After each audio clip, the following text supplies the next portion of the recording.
My first book in English was the first Harry Potter. Oh, interesting. Well, I mean, we're not counting Winnie the Pooh, but You know what? An error occurred. It says an error occurred. Please try again later. In the live stream. well, we tried, guys. I What's guess going on? It says an error occurred. Okay, close it and then start again. Have you tried to What, turn the it whole... on and off again? Yes, OBS. Oh, okay. I'm gonna cough actually. But if I close OBS while it's playback error, learn more. What's wrong with it? Well, this is great. This is fantastic. Stream health, non-existent. What? Stream? Well, stream health, it says. It's The dead. stream is healthy. There is no data. It's not pulsing. Okay, let's just start. Connecting. It is streaming, supposedly. Are we live? Well, it's anyone's guess. Are you able to... Well, we can talk for an hour. Oh, it says you're live. Into the but silence, What I yeah. see is we're on the air. Ah, I can't see it. Hello. hello. This is a great start. 2 weeks and we forgot what to do. We don't know how to work this thing anymore. Nothing's wrong. Yeah, computers are overrated anyway. I'm going to just ignore the thing where it's like an error. I'll ignore that. But are we actually live? How are you? I hope you're all well. We are surviving just about. And you over there. And you. You know who you are. Today we are, yes, we're there. Okay, Good, good. excellent. Today we are going to talk about some very exciting, it's exciting. I don't know why I'm excited. Exciting things. We wanted to talk to, it's partially a stream for us as well as for you, but you're going to help us help you. That's what we're going to do. I'm there. Yeah. Holy smokes. I still don't know what we're Randall- talking about, but that's fine. Yes. Randall just contributed $50 50 to the coffee fund. American Thank dollars. you so much, Randall. I'm going to get a very large mocha frappe. Why not? I'm going to retire right now. With $50, I can live for the rest of my life. Why not? Yes, exactly. Oh, yeah, that's true. I was Today, about to, but today's stream, we're going to talk about why Nikon, what should you go for, and where should you get it from. Eves has already answered those questions, so now we can just chat. That right there, I'm glad that we're doing everything in sync. yeah, that right there is the prize for today's live stream. So if you would like to win, the thing you need to write, and I'm going to explain this before we start. We are looking at doing YouTube members. Now, what does that mean? That means that for a symbolic amount, a quid or two a month, then you get sort of extra content from us, because obviously we've got the content that we put everywhere. Constantine doesn't know anything about this, No. so he's just going to look blankly at the camera. That's all But that. I can see the dollar signs already. No, but it means that we can give you more behind the scenes access. We can get a little bit more sort of one-to-one feedback from you, things like that. So we actually So- have to work harder. We Is have that to what work you're saying? a little bit harder. Okay. It's one size only, that jumper. It's extra large, so it will fit probably most people.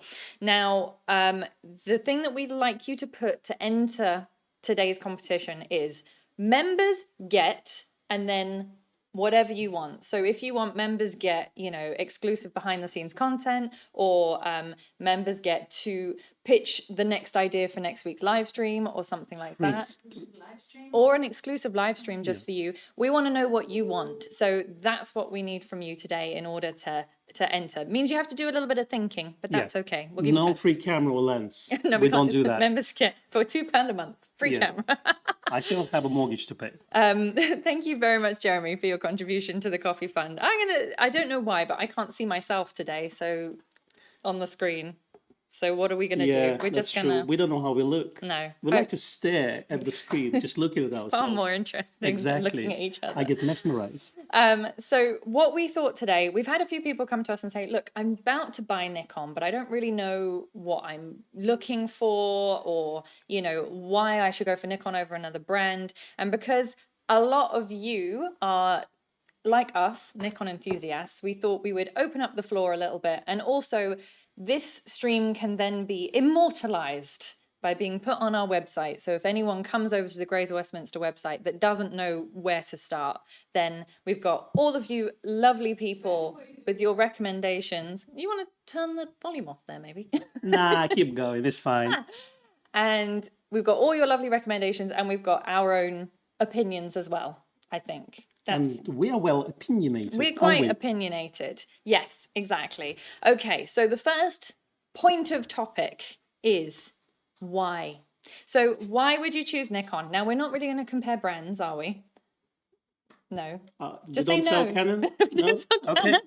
All you've got to do, right, is just say like yes and no in appropriate points. Yes. I'm not asking for much. So let me start that again. Okay, now we've rehearsed everything. Yeah. Okay. Why would you choose Nikon? Why, Becky? Well, we're not gonna talk about other brands, but what we are going to talk about is what I consider legendary F mount. So some of you may have started because a relative had F mount lenses from film days, or perhaps you started with a Nikon film camera, so you started out with an F mount lens. And as most of you will know, the beauty of Nikon cameras is that all of their DSLRs take the same mount as the older lenses, which is fantastic. And even the new mirrorless bodies will take F mount lenses. Someone's put a teleconverter cap on there. Not supposed to do that. I think we should fire them. Whoever that was. So all the F mount lenses will also go on the new mirrorless cameras via the FTZ. And the FTZ2 that doesn't exist yet. That Still coming. It's still coming. So that is one reason why it's worth looking at Nikon, because your investment of glass can just be a one-off investment in glass, potentially. That's true. Have you got anything else to add to that? Well, as they say, change the bodies, keep the lenses. Yeah, exactly. And also a lot of the focus, once you've got a decent body, then focusing on expanding your lens lineup is much easier if all of your lenses work on multiple different cameras, I would say. I agree. Now, also, a lot of people in a few live streams ago, we talked about the Z mount lenses, right? We did. We did. Good. I'm glad you're tracking. And yes. there were quite a few people who said the reason to go for the Z mount is the Z lenses. Well, it's kind of true, isn't it? Well, the quality of the Z lenses is just phenomenal. Yes, so actually I had a guy today, one of our customers, he said, I used to buy Zeiss lenses, but now when I switched to Nikon Z, yeah. So I don't buy Zeiss lenses because of Z mount lens, but I buy Nikon and they're almost as good as Zeiss, have autofocus, yes, and a lot cheaper. Yes, exactly. Kotick Timmy says there's a ton of good value F-mount glass around, and Nikon TTL works really well. I think that is an excellent point. Backwards compatibility has always kind of been Nikon's thing, so it's nice that we still have that even. Okay, we don't have AFD lenses autofocusing yet on the Z cameras. It's coming in FTZ2. We all know it's going to happen. Or the third-party version that we've talked about a few times in the podcast. So there's that. I remember back in the day when the D3 and the D3S were around, a lot of professionals were also going for those cameras because of the low light performance. That's true. And even with the D4 and D4S, the low light was still, I mean, every flagship body since then has pretty much been astonishing in terms of Absolutely. low light. I still say that D6 is pretty much the best low light camera at the moment. Yeah. Yeah, exactly. So if low light is where it's kind of at for you and that's the kind of photography that you're doing, then I think that Nikon have a very good argument as to why you would shoot with Nikon. They get you covered. Yeah, exactly. And having low noise is always appreciated. That's true. You can up your shutter speeds without having to worry too much. You know, the biggest thing that I find with brand spanking new photographers is that they use auto and then the shutter speed is too slow and they don't understand why their shots are That's true. And then they say, well, I'm using auto ISO, why my images are not sharp? Yes. So that is always a tricky thing. Constantine and I used to do lots of one-on-one tuition as well. Obviously haven't done that for a little while. Nah. Well, I've done a couple on Zoom. Oh, have you? Well, it's Skype, but I've retired from doing one-to-one tuition. Not even over the distance. For members only. I don't know. We'll see. My time is very expensive. But for real money. But for real money. Yeah. I mean, I can take Bitcoin as well. It's fine. Yeah. Anyway, and it was always the thing with starter photographers. It was like the shutter speed is too slow, the pictures are blurry. Simple things that could be tweaked, and having the ability to shoot at very high ISOs is very helpful. I'm going to look at a few comments quickly because there are a few people adding, why choose Nikon. So Norm says, choose Nikon to enjoy the passion for photography. La pasión. La pasión. No other system provides a user-friendly interface, as user-friendly interface as extensive system components and a tradition of excellence spanning generations. You couldn't say it better. That's right. That was beautiful. Charles says, my dad gave me an FG20 when I was 15. That was in 1985. And all the time, I've never considered switching because the glass is so good. So there you go. I do think it's a matter of what you start out with. We talked about it before with students getting started with Nikon. My first job with a magazine was they gave me a D100 and that was kind of it for me. It was like, okay, this is the camera that I'm using. Obviously, my film cameras were all different brands. Well, that's true. I got my first Nikon because my friend used F100, so I bought F100. And then when I was studying here already, our college had Nikon D200s, so we could loan them. Yeah. And that's kind of led me to, again, Nikon for digital as well. That's right. That's what you learned on, and why would you change at that Exactly. point, right? Yeah, exactly. There's some great suggestions coming here. I hope you're going to keep them for later. She's not listening anyway. She You're never gonna keep listens. it for later. She's too busy. Right. So Nick says, following my most extensive research, Nikon was my first choice and has remained very much so for over 25 years. And yeah, I think that if you do your research, obviously some people who maybe their main interest was video, they might have gone for another brand. But in this day and age, you don't need to. That would be in the past. Exactly. Nowadays, Z6 and Z6 Mark II are probably the best Nikon video cameras. And then Z9, that eventually will come out, are supposed to be, the best video camera ever. Yeah, exactly. Nick says, my dilemma is, do I wait for the D880 or part exchange the D810 and lenses and go mirrorless? It's a tough one. It's very, very difficult. Nick, I couldn't say for sure what the best option is. I think if you can start by going hybrid and keeping your 5 f-mount lenses and maybe just starting with the body and one lens and the FTZ, I think that's a good way to go. That's how I personally did it, and slowly but surely found that mirrorless is becoming my solution. Yeah. For a lot of people, it makes sense because you don't need to spend all the money at once. You can start gradually. Get the body, get the adapter, maybe one lens, 24-70 f4 is a good choice. Yep. And then keep your existing lenses and update them slowly. Exactly. And Thaddeus points out that most of the lenses from 1959 can still be used. Yet most of the lenses that Nikon have produced can be used. Obviously, if you don't know the difference between pre-AI, AI, and AIS, I did a video, very, very early Grays of Westminster video where I think Clint Eastwood was more in focus behind me than I was. But still, it's one of our most viewed videos on YouTube. And it's still there on the internet? Still on the internet. You can still find it. Nice. So there you go. Brian points out why Nikon. David Douglas Duncan said it all. Yes, it's true. It's very true. The best unpaid PR man, I think, is what Gray called him for Nikon. So that's the why in a nutshell. The glass, the backwards compatibility, I think overall image quality, and obviously the passion for the brand. Now let's move on to the what. This is slightly more challenging. All right. What, basically? So what? So when we have people come to us and they say, I am not a photographer and I don't know where to start, but I know that I've been pointed in the direction of Nikon because my uncle has it, or because, I used a Nikon at school or whatever. The choices are quite tricky. I think we have to clarify what the budget is and also what people are planning to use it for. Okay. So I'm going to give you a scenario. Okay. This is actually a scenario I had just the other day. A lovely lady called up and she said, I want to buy a Nikon camera. I'm actually an artist. I want to use a camera for reference photos, don't pull that face. What is that?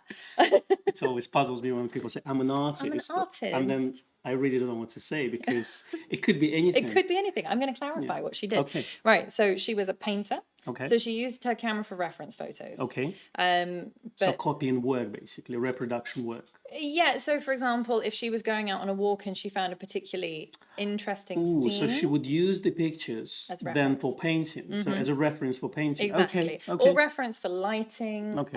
Particularly if you're like a landscape or nature photographer, that's quite important. Okay. Because you can't, if you paint, fancy word here, on plein air, which means like outside, right? The light changes, so it's French. Yeah, that sounds French. The light yeah. changes so dramatically that you can't always finish an entire painting before the lights change. So taking lots of reference photos. So is you useful. take the camera, you take the printer, you take a picture, and you print out that picture, and then okay, gotcha. Yeah, okay, You don't makes take sense. that into the field with you, All but right. yes. Okay. So you bring your camera home to take loads of pictures, to take the pictures, and then use them as a kind of Like you almost been there.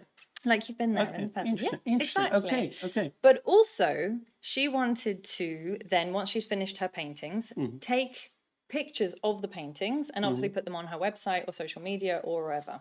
Okay. And I thought this is an interesting use because we've had jewelry makers, we've had sculptists, we've had painters, you name it, we've had, and they want a decent camera. They don't want to take pictures on their phone, and the little point and shoots just aren't good enough quality to reproduce prints from. That's true. Right? So what would you recommend to someone like that? Let's say budget is below £1,000, but that gives you plenty of leeway. But the knowledge base is quite low, obviously, because they're not trained as a photographer. So what would you suggest? You want to get a macro lens for reproduction work. So you want to get this. So that should be a big part of your budget, and then fit everything else in between. Okay. Because as a reference shot, so you can get a nice zoom. Could be a kid zoom that comes with the camera. Yeah. And then in terms of camera, yeah, if you have to fit, it's under the budget. So I would look in something like, well, if you're looking at brand new equipment, so something around 35, 5600 range, 75 kit, that would be stretching because that's 1,000 on itself, plus macro lens. But I would say this would be a good setup. Yeah. So 18-55, maybe upgraded to 18-40 to get extra range, or 18-300. Again, for reference photos, you don't need to have an amazing lens. You just need to be able to take the shot. Yeah. So in terms of that, this will get you there. And then for some detailed shots, you can use macro. And then for reproduction work, you can use macro as well. Excellent. Now, can I give you a counter proposal? Yes. So if, for example, the budget was a tiny bit more, because you were suggesting D7500 as an entry point. I'm hoping that at some point very soon we're going to have a budget macro lens for the Z system, because I think that will solve a lot of problems. Yeah, I'm sure it will come, yeah. It would be even better if there was a Z30. Yes. But in the meantime, I would say a Z50 with the 16-50, like this setup. FTZ and the macro lens. Yeah. Something like 40 macro? Yeah, that would be my alternative suggestion, because it's small and light, and because someone who maybe is going to do reference photos doesn't, although this is small and light, if you look at the size difference there and the minimal weight difference, That's but the true. slight weight difference, I think that a Z50 is a great solution. I am hoping very soon Nikon will bring out something that's more D3500 like, but in the Z range. We've talked about it a while. I can reassure you they will. Yes. It's a matter of time. Yes, exactly. We're just waiting for the moment. I pretend that I know something, but I don't. He doesn't know anything. Nothing. It's the confidence. Yeah, Confidence. That's right. Yeah. I have to say thank you very much, because I missed it here, but I have to say thank you to Ian and Terry also for your contributions Thank you to very the much. Coffee Fund. And for some reason, I can't scroll through the comments. So if I missed you, I'm sorry, but thank you. So a couple of people have talked that they're still kind of talking about why they picked Nikon. And the thing that I love about the comments is that they will stay up on the video. So if you have any wonder why so many viewers have picked Nikon, then you've got all those reasons there. In terms of the what cameras, we would love your suggestions. So for someone that is starting out brand new, because, you know, my inclination is always to suggest the new stuff, right? But there are plenty of people who started with secondhand things. Yeah, and I think if you're starting fresh, it makes sense to go for mirror system. Yes. Straight away, because that way you don't need to think about, let's say, upgrading in 3 to 5 years. You can just get the body now and get the native lens, and then eventually just add more to it. Yeah, exactly. So we're saying probably Z system if you're buying new. We would love your suggestions for secondhand, you know, stuff that's maybe discontinued or would be a little bit cheaper. Curtis said Z6 all day. I mean, if your budget can stretch, in fact, secondhand Z6s are quite affordable now. So actually, that's a lovely suggestion. Yeah, speaking of artists as well, it's such a broad term because, you know, a lot of artists, they're not really technical people. They visual people. Varies, so, but yes, and you're in terms of this, so, you know, obviously, It depends, but let's say painter not necessarily may know what aperture and what shutter speed is. So in terms of this, let's say if you're looking at second-hand equipment, there's a D700 I wouldn't recommend to start with. It can be cheap, it can be under £1,000 with a lens, but at the same time, if you only know how to use P mode and still, P mode is not exactly fully automated, Yeah. you may want to look at something that is a little bit more user-friendly, like Z50 or let's say 3500 series cameras. Yeah, exactly. That's a good suggestion. All right. So as an alternative scenario for you, we have content creators. Yes. Now, a lot of those content creators is like us. We obviously have a grounding in photography, and we started with stills and did not know what we were doing Yes. when it came to creating content. In complete reverse of that, we have people that know what they're doing in terms of content, but don't necessarily know anything about specific models of camera.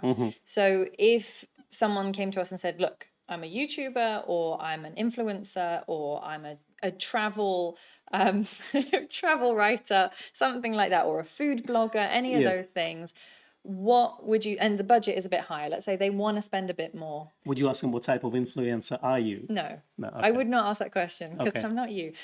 Okay, another scenario. Yes. Very dear friend of mine from Yes. school is now wants to start up a YouTube channel where they make very simple family recipes.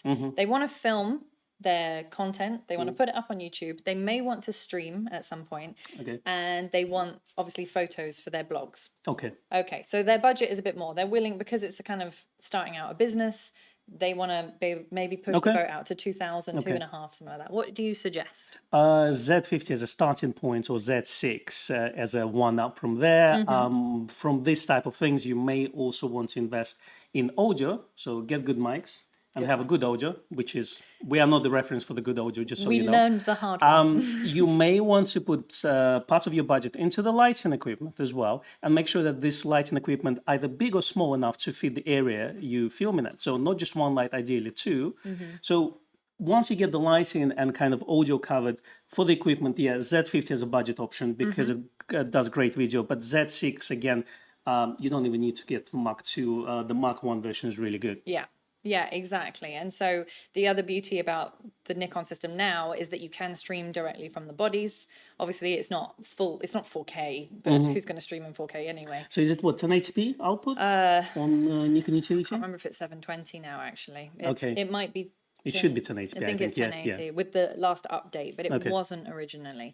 That was the same with other brands, by the way. I know because my husband's a streamer. So it's like, I know that we looked at this as an option. Okay, so what is he streaming with at the moment? Nikon or something No, else? so he's just using a webcam now because he has a D50-300, which works with the utility. But when you stream, you're going for hours, and the battery can't cope with that. And Okay. then it's a matter of getting That's AC true. adapter and I stuff. think if you want to do this, you definitely want to go for the latest model. Yeah, exactly. And then you want the AC adapter and That's true. everything. And So- that's the beauty of the new cameras. I want to touch this one, but it would be Z6 Mark II, the one that allows you power delivery, yeah. which is quite useful. Yeah, exactly.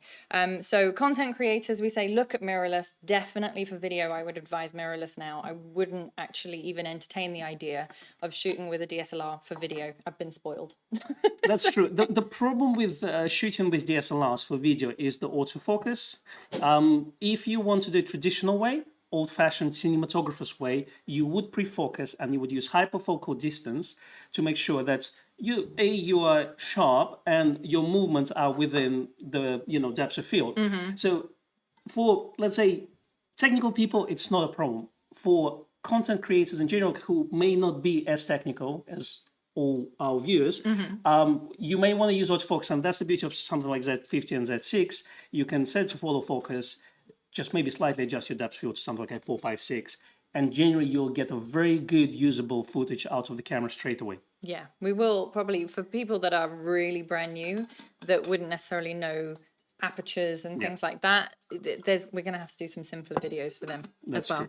But for you who know what we're talking about, then there you go. Well, I helpful. used to shoot video with the 800, and it was a Yeah. pain in the neck. Yeah. I used, autofocus didn't work. So effectively, you either use autofocus lens in manual focus mode or, lots of manual focus. Generally, yes, if you want to go all fancy, definitely manual focus glass with the focus pullers, proper rig setup, things like this. Lovely. But for, let's say, For content creators and people who are maybe not technically minded in terms of Exactly. cameras, the simpler the setup, the better. And the Z system makes autofocus in video just so easy. For example, what we have now is Z6 with 24-70 f4 plugged into the capture card, and capture card is plugged into the laptop, which is streaming on the internet. Yeah, exactly, because it's a 4K capture card. Not that you can stream in 4K, because then the internet would explode in Pimlico. But the lighting, the sound, all of those extra elements are things that people often don't think about when they're starting out. For a lot of people like that, recommend the Z50 because of the size of it, and then say spend a bit more on the lights and the mics, because as I say, we learned the hard way. That's true. But also Z50, because it's lighter, if you want to shoot outside and you want to use stabilizers, gimbals, effectively, the gimbals that can handle smaller weights are generally cheaper than the gimbals that can handle higher weight. Exactly. Now, okay, I'm just going to run through a few of your suggestions. Thank you very much, Charles, for your contribution to the Coffee Fund. So Paul had mentioned a secondhand D700 for a starter. Now, a starter who actually wants to get into photography, I agree. And I think that that's maybe a third category. Yeah. Because we have a lot of people who have shot film for a long time and they're making their first foray into digital, or people who want to do photography for photography, not for video, not for as a secondary hobby, but actually as something as they want to seriously do. A secondhand D700 is lovely. And it forces you to learn, which I like very much. The only proviso there is that you can't get them repaired anymore, can you? That's true. If something goes wrong, even things like, let's say, rubber grips are no longer serviceable by Nikon. You can still get spare ones on eBay from China and do it yourself. But again, if something goes wrong, let's say bent mount, F mount or something like this, that's no longer serviceable. Yeah. Andy points out, I asked, would you suggest a D300 and a secondhand lens? Because that's quite low budget, and maybe add an SBR1C1, which is a macro flash. Flash for reproduction. So if you actually want to take pictures of your paintings, can be very, very harsh. So I would say natural light for if you're taking pictures of paintings and you want to put them on your website or create prints, I would steer clear of flash. But a secondhand D300 and a lens is a lovely starting point for a photographer who actually, again, wants to learn and is technically minded. Exactly. They're not exactly user-friendly cameras. No, I had a lovely gentleman who bought a D300 last week who his camera was a Nikon F. And he'd never used anything else. And he was blown away by the D300 completely. And he said, I've popped it in black and white and it feels like shooting very high quality black and white film. Here's the question for you. How many D300 users can use Nikon F? Yeah, that is a good question. So if you know how to use Nikon F, or you actually know how to use film camera, not in P mode, you're going to be okay with digital camera. Yes, for sure. Exactly. Because most of it is very translatable. Dixon said, I don't have a wife like John's who could carry big cameras and lenses. So small, light, weight and size is a big consideration. And I understand that. Yeah. Please do give us a thumbs up. Look, we're at 46 likes. Let's get a few more. And please do subscribe if you haven't subscribed already. I know I dived straight into the topic this week, but we would love it if you would like and subscribe. All right. So Austin says Z50 as a suggestion. Emma says that she still uses her F3HP. You know what? I love it. It's fantastic. If you want to learn proper photography. The real photographer. Yes. That's what you do.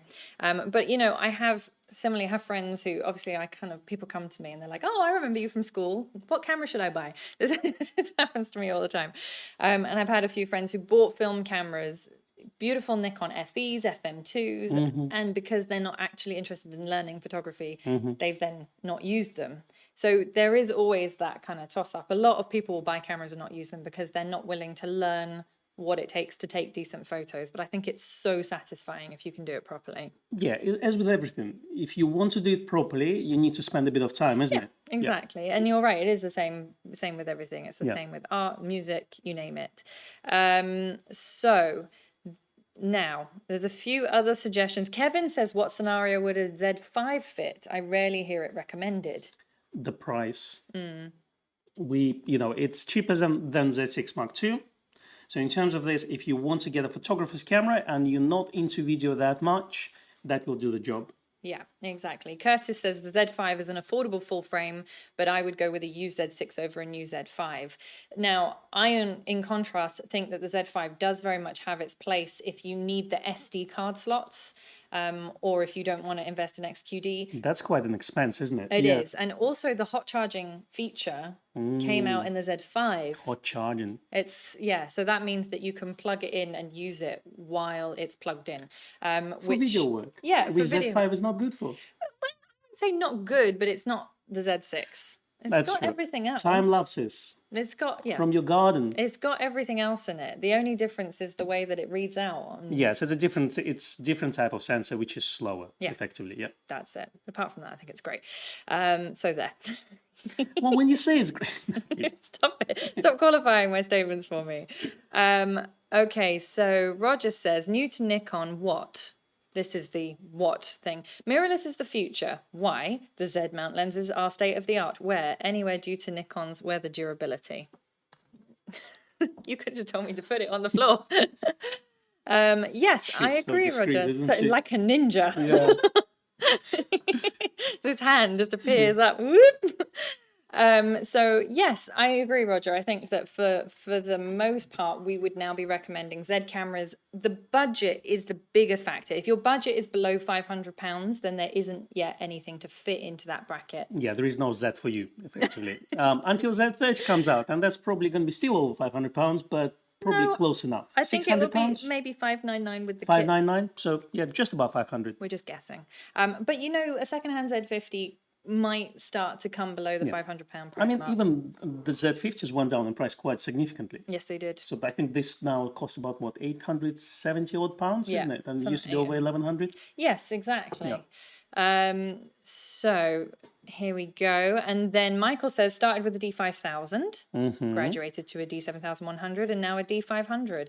I think that that's quite a sensible progression. Absolutely, because you buy a kind of entry-level camera, and then if you catch a bug of photography, then you can upgrade later on. Exactly. All right, so different scenario for you. So we've had content creators, we've had artists, we've had people moving from film to digital for the first time. What would you?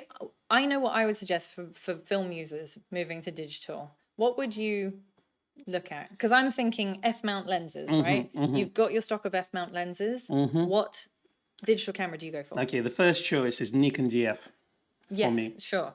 So that would be the first choice. If you can get hold of one. Absolutely. So it's pretty much second hand nowadays. But the dials, all the kind of, things, just the feel of the camera is going to feel exactly like film camera. So in terms of this, it's going to be a really easy switch. So... And then, yes, so that's option number one. Obviously, the problem with DSLRs, the focusing screen that's inside is designed for autofocus lenses, so it's not split screen image. So in terms of this, the focusing, especially in low light conditions, could be a bit tricky. Now, that's where your suggestion comes in, isn't it? Yeah, so I would look at, again, the Z system for the simple reason that you've got so much more, I would say, ease of use with your old manual focus lenses. Okay, no, you don't have different focusing screens, but what you have is focus peaking. You have now body stabilization, so IBIS, which means that your manual focus lenses suddenly have vibration reduction, which is fantastic. And you can even use pre-AI lenses, although Nikon say don't, but you can, and I've done it many times. You can use pre-AI lenses on the FTZ, whereas with a DSLR, you're a little bit limited. You shouldn't fit pre-AI lenses on there in case you damage the contacts or get it stuck. I've done that before. Okay. You don't have focus peaking anywhere except for live view. So through the viewfinder, you're just trusting the little rangefinder dot thing and your eyes. That's true. And you don't have any image stabilization. So, and you've also got quite a heavy mirror slab. So my suggestion would be Z cameras. I like very heavy mirror slab. You That's like the it? best feature of the camera. That's it's expensive in a good camera. Yes. Have you heard D5, D6 Yes. mirror? Yeah, Sounds like a machine gun. beautiful stuff. Now, the only problem I have with mirrorless choice is electronic viewfinder could be a no-no for a lot of people. Okay. There are benefits of it as focusing, as you said, and focus picking. So, but for some people, it will get some time for adjusting. Yeah. The second thing, the interface is quite different from traditional DSLRs. So in terms of this could be, again, another obstacle for a lot of people. So in terms of this, again, people willing to learn the digital and Z mirrorless system, they will be absolutely fine. And there are clear benefits of using manual focus lenses on mirrorless bodies over DSLRs. Yes. But for some old-fashioned people, they would prefer probably something like Nikon DF or maybe Nikon D700 on a budget. Yeah, exactly. Okay, lovely. Please do give us a thumbs up. We have 206 viewers and 88 likes, so that's less than half of you don't like us. Oh, no, we would love all the thumbs up. It puts us in front of other people, basically, and then it brings more viewers, and that's what we want. We want more people to know that we exist. So Andy says is talking about the video capabilities of the Z6 over the Z5, and also the fact that... I just want to say before that what you said, like the more thumbs up you do, guys. Oh, yeah. It's actually the way someone is shouting outside, but the more thumbs up we get is actually, it pushes up to the front page of YouTube, so more people know that actually stream is happening right now. Yes. So the more can join and see all that good information that we share with you. Exactly. Yeah. Share the love.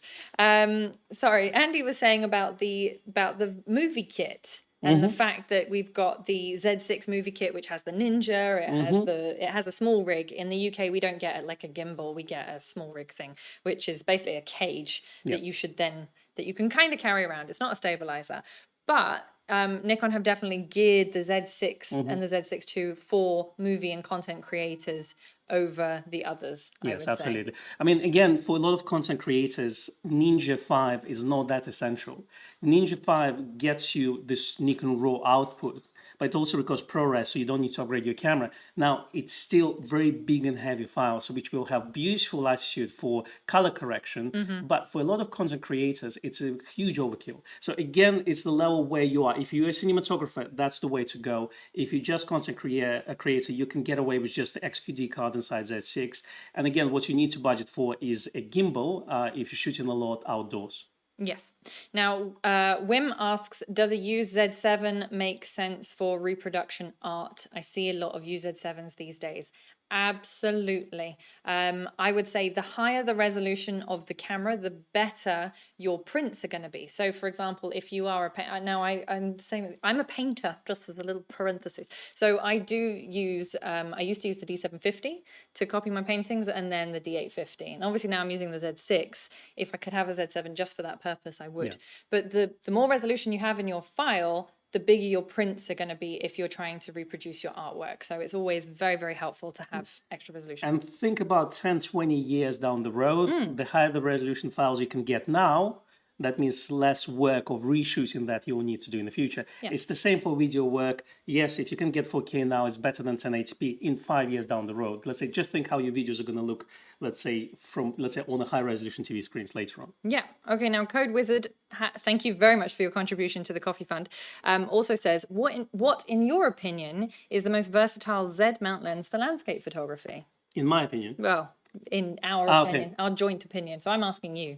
Well, as a seasoned portrait and fashion photographer, my favorite landscape lens, probably, it's a difficult one. I don't shoot many landscapes. So in terms of this, I probably would be happy with something like 20 prime. Yes. I'm pretty sure that 14 to 24 on the wider side of things is going to be quite nice to have. But again, what's the landscape? How do you shoot landscapes nowadays? Because you can shoot wide, but you can also shoot with telephoto.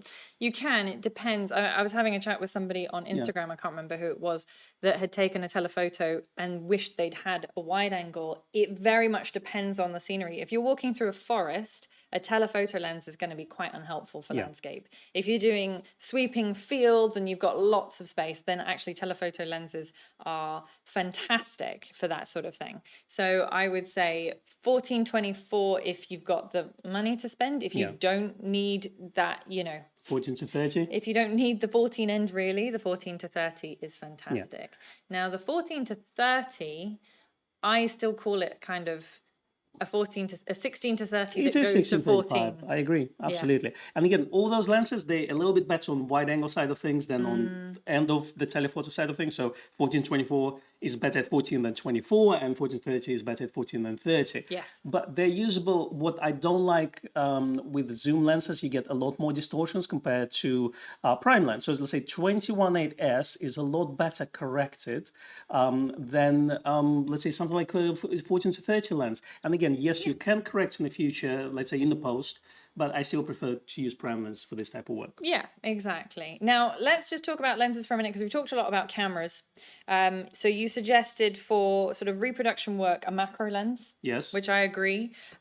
For content creators and stuff like that, I would say general purpose lenses are going to be your friend. Yeah, you normally start with some sort of mid-range zoom, and then maybe later on you invest in some sort of primes for shallow depth of field or for macro effect or something like this. But this kind of to-go mid-range zoom lens is definitely the first one to get. Yeah, it's a good starter. Now, if you were, for example, doing, as a starter photographer, doing landscape, or the one that we get quite a lot is estate agents. So they're doing interiors. They don't know how to use cameras, bless them. Do you mean the good estate agents the or the good bad estate no, I mean agents? the good Are there any good estate agents that you know I of? don't know.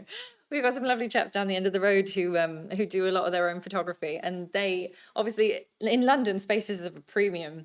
So I think the issue that estate agents have, and anyone who, whether you're renting out your place for Airbnb or you're trying to take some interior shots for, I don't know, evaluation purposes or That's something true. like that, having a wide angle lens is very helpful. A couple of people mentioned stitching, like shooting a prime and then stitching, and an estate agent's not going to do that. Yes, that's the thing. Again, estate agents are not exactly very technical people. So normally, a good estate agency would hire a photographer to do their job for them.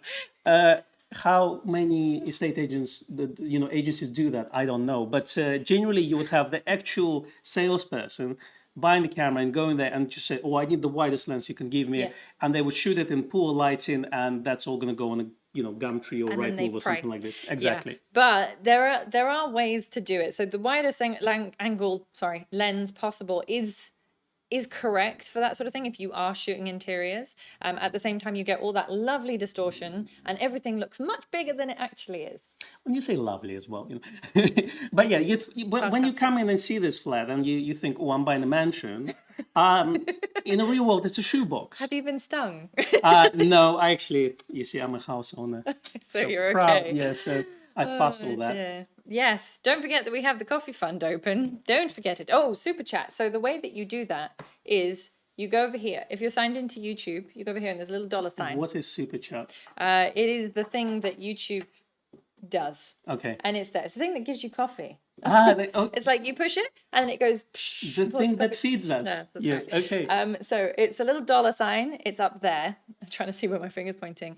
So if you're signed into YouTube, you can contribute. If you're not signed into YouTube and you'd still like to contribute to the coffee fund, we have a PayPal link just for you down below. And thank you to everyone who has contributed through that method. Randall is now plugging the thumbs up, please. Yes, thank you, Randall. And thank you for joining us this afternoon, Randall. It's lovely to have you. Adrian contributed to the coffee fund. Thank you so much. So Jack asks for a recommended flash gun for the Z models. Oh, I thought when we finished with estate agents, we're going to talk about car salespeople. No? Okay.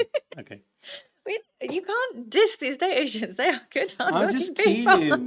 kidding. So, flash guns. This is a great question, We're all Jack. good people. Yeah. That's a very good question, Jack. So I would personally say if you want the smallest, lightest flash gun possible while still having some of the sort of creative input, the SB500 is a very good option. A lot of the flash guns are quite big and kind of outweigh the Zs a little bit, like the SB700. Yes, to be honest with you, I personally think that as a photographer's flash, I would recommend this B700. Yes.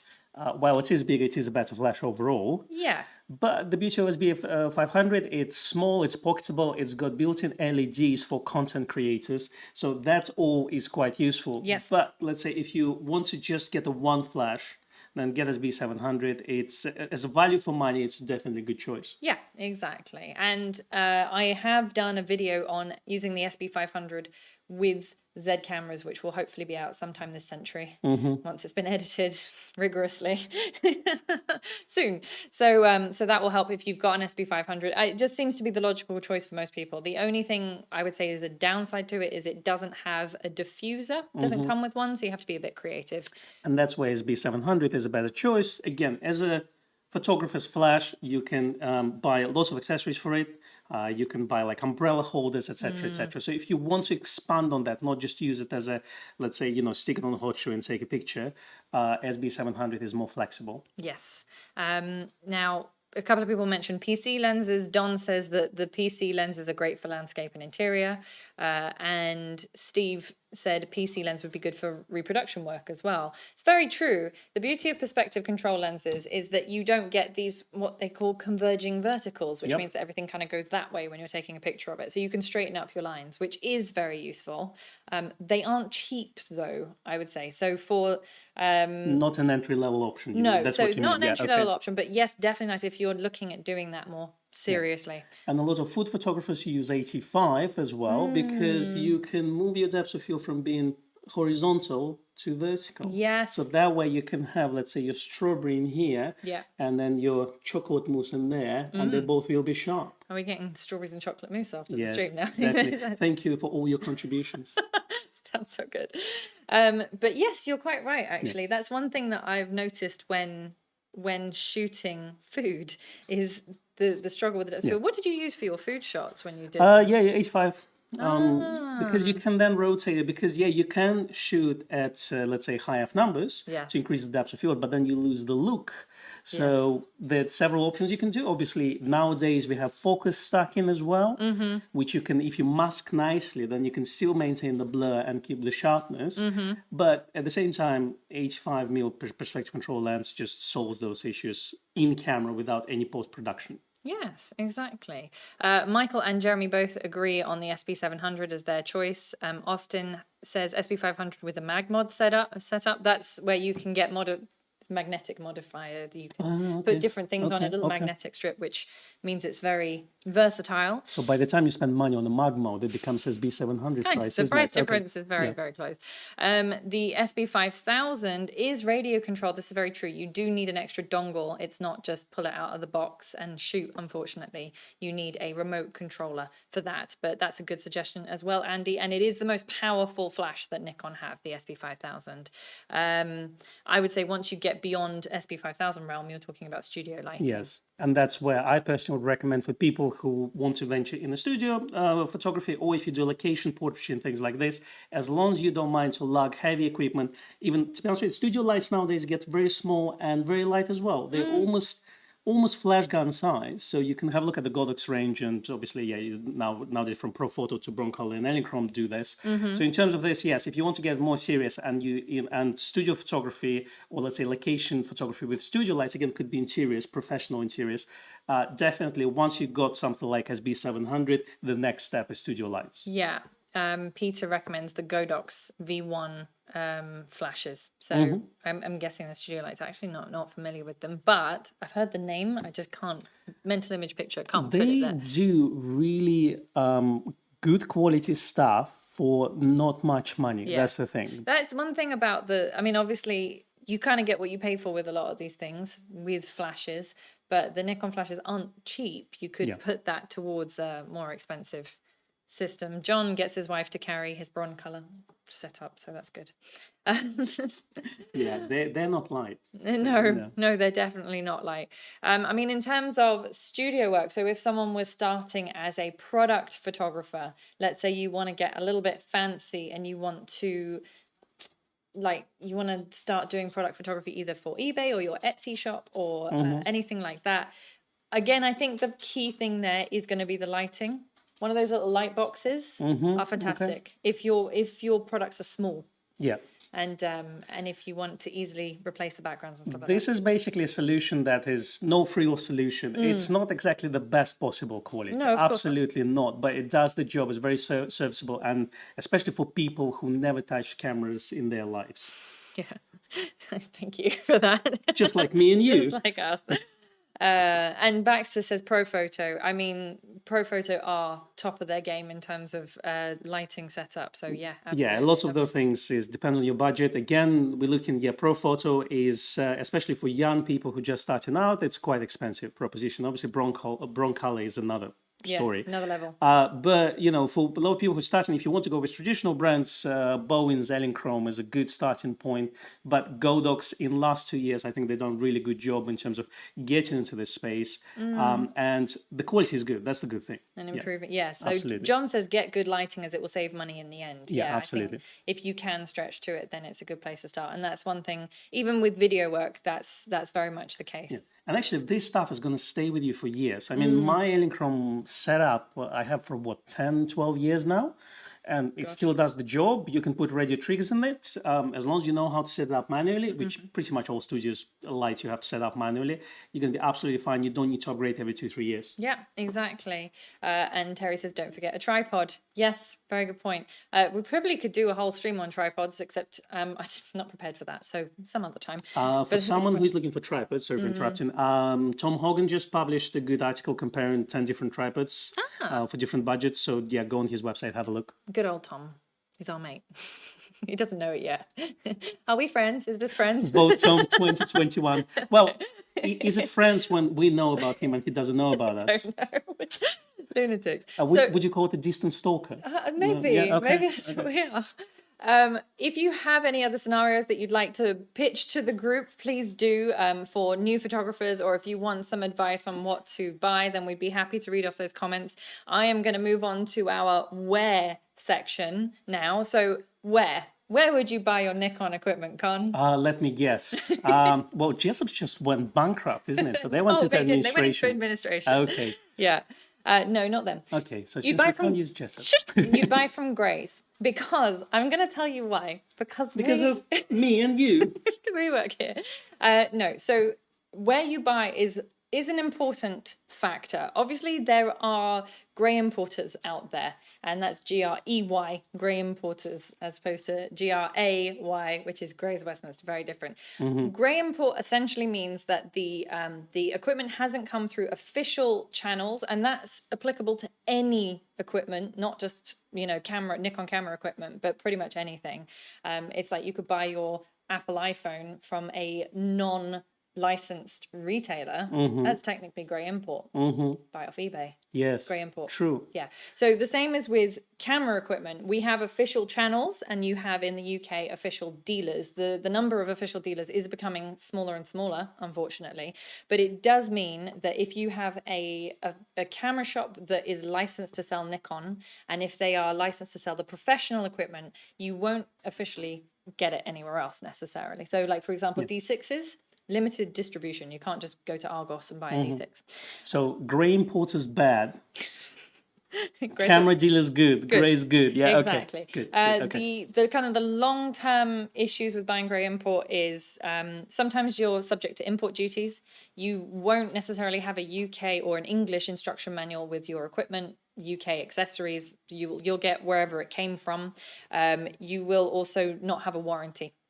So the warranty may be offered by the company that are selling it to you or the person that's selling it to you, but technically you can't then give that to Nikon because Nikon won't touch it. So what happens is you order your camera that comes from Hong Kong, Or India, something goes wrong, and then you have to send it back to Hong Kong or India, and that adds shipping time plus additional expenses, plus it may not come back to you in the same shape or form. With the high precision instruments like cameras and lenses, it is very difficult. In the past, in 2020, I would say Nikon had international warranties on their lenses, flash guns, and accessories. It's no longer the case. They're now regional warranties. Therefore, if you buy from Hong Kong or India or somewhere else, then again, Nikon UK won't treat them here. Yeah, exactly. Now, Kevin points out, explain buying from Graze for USA customers. This is a good point. We are a multinational company, and we sell to all over the world.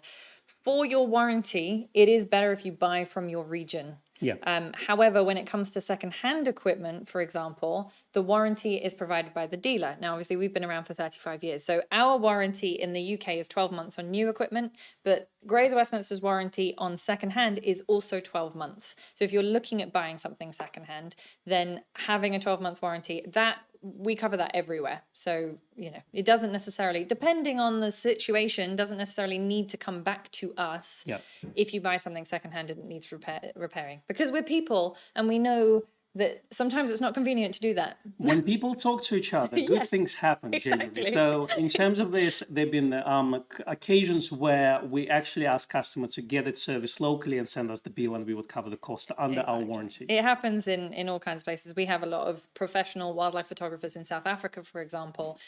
Most of the time, Nikon in South Africa, it's just easier for them to repair it. There have been instances where they haven't been able to repair something, so we've then taken it back and we've repaired it. But anyway, so you've got peace of mind, you've got your warranty. Obviously, we also have Nikon Owner. Look at this. Nikon Owner is a sister company. Me on a horse. It's not you. No? No. It's a wonderful picture by Julian Cook, that one, in Mongolia. With But me on the horse. with the magazine, you're getting there. You've actually got more facial hair One than day, this man. yes. It's you see, this is Monday. from December. So on Monday, it's all going to be shaved off. Like military style. Yeah, look at that. Look at Amazing. this. Look, Yeah, it's a it's, little flick. you It's know, yeah. amazing. Look like a rich person now. Just need to get this wet look. That's and, right. You know. That's right. So Nikon Owner gives you an extended warranty. So it's 3 years on new equipment or 5 years, depending on your subscription, and 18 months or 24 months, 2 years on secondhand equipment. So you've got that extra little bit of coverage. Also, we don't sell anything else, so we know our stuff, usually. Sometimes.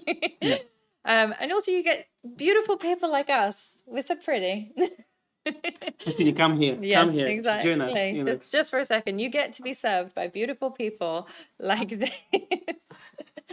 Yeah. So, if So you, that's even a if you reason to don't buy. know anything, we Yeah. smile. That's and, right, you know, yeah. it makes things better. Yeah, That's what I did. exactly. So those are good reasons to buy. No, that's Martin Clunes with the fish, not Constantine. But yes, Good One day question, it will be Peter. me. So does the Nikon warranty on new equipment sold by Graze cover Europe or UK only? So you have to answer this question because I know that the regions have changed and now I'm confused. At the moment, we're still covered under European warranty, even we are in Brexit. So at the moment, yes, European warranty covers UK as well as other European regions like Germany. Yeah. Yeah, exactly. Bearing in mind that all of our stock still comes through Nikon Europe as well. So we're part of the same region and probably will be for quite some time because there is nowhere for us to hold. I mean, not us, but Nikon to hold stock. Yeah, UK is small and there's Little. so much Nikon equipment just doesn't fit in the whole UK. But also, since they didn't know that Brexit coming for like 3-4 years, they're still going to spend another 5 years figuring it out. Yeah, Yeah. I know. Such is life. So that's the where for you. Now, Stephen asked an off-topic question, but legit, and well, I'm going to ask it, but how many of you print your photographs on a home printer? I send mine off to be printed, usually by Metro Print, or if I'm like looking for something cheap and cheerful, then I'll use a printing app. So that's my answer. Do you print your stuff? No, the big stuff on the shelf goes to print space, clients' photographs if they ask for prints, and they are small enough to fit to A3 plus printer. I print at home, but anything bigger than that, I go to print space. Well, there we go. All right, so we are going to now draw our winner for today once I have found the page that I need to for this. So bear with me just one moment. Talk amongst yourselves. Mm-hmm. Yeah, it's Shall I do the music? 22. You can do the music. It's like the special code. Thank you for that. That's great. I have a really good voice, obviously. Yes. Yeah, singing voice. Okay, so I have to switch over to. Sorry, I forgot. It's been a week and I've forgotten all the I know, shortcuts. we don't know how to use those things.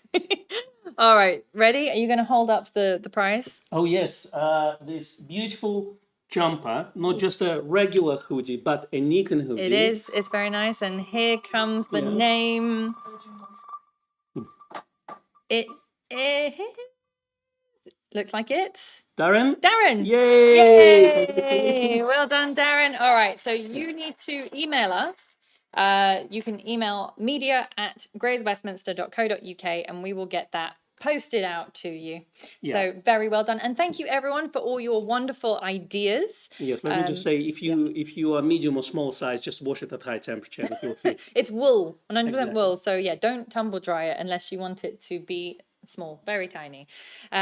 So Dixon asks where to sell gear. This is a good point. Now, you can sell us gear as well. You can also, if you're not in the UK, obviously find private sites. I don't know overseas where the best place to sell is really these days. It's a bit of a minefield. Yeah, obviously the most well-known is eBay, but again, it's there's some caveats for buyers Yeah. and for sellers as well, unfortunately. Yes. So again, I would say approach with caution, but if you have your local Facebook marketplace, normally then you can meet that person, and then generally if you meet the person, you'll know if it's a genuine buyer or not. Yeah. Yeah, and you don't pay any commission. So there you go. It's nice to be able to deal with real people, which is why a lot of people do sell to us. But you know, sometimes you want to just sell, and sometimes you don't have Nikon equipment to I sell. haven't seen any real people for last year. No, Just- soon. Yeah. Okay, so just as a final note, thank you everyone for your comments, for your ideas of what we can do for the members. Bear in mind that some of the people were like, you know, one-on-one full day photo experience. Yeah, for £2 a month. Don't know about that. But we can do some behind the scenes stuff. Certainly, we'll go through all the ideas. They were all very helpful, so thank you for that. Also, I wanted to say, please do, if you haven't, give us a little like, subscribe if you can subscribe, and you know, hit the bell icon so you get notified. We should be back next week, Yeah, as far as we know. And we'll have a podcast next week as well. that's true. Oh, it's all coming. It's all happening. So thank you for all your contributions. We will see you again very soon. And feel free to continue the conversation in the comments below if you've got any other ideas you'd like to contribute. Have a lovely weekend, everyone. Thank you all. Goodbye. Bye.